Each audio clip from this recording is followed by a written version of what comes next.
Hola alumnos, bienvenidos.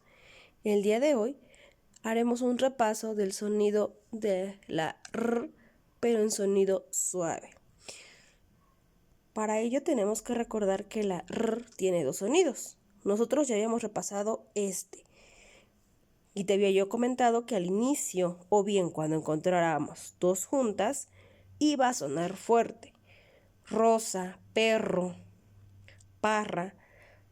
El sonido de la R es fuerte. En cambio, cuando la encontremos en medio de una palabra y solamente sea una, su sonido va a ser muy suavecito, como en esta que dice aros.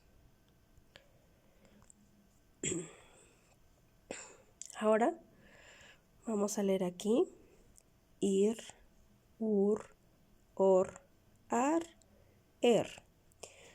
Aquí tenemos un ejemplo, lira. ¿Te das cuenta? El sonido es muy suave. Loro, mirto. Si al loro le pusiéramos otra R, no diría loro, diría lorro. Entonces, si te das cuenta, esto es solamente un repaso de lo que ya habíamos visto semanas anteriores. Así que eso es todo. Solamente hay que repasar la R con sonido suave.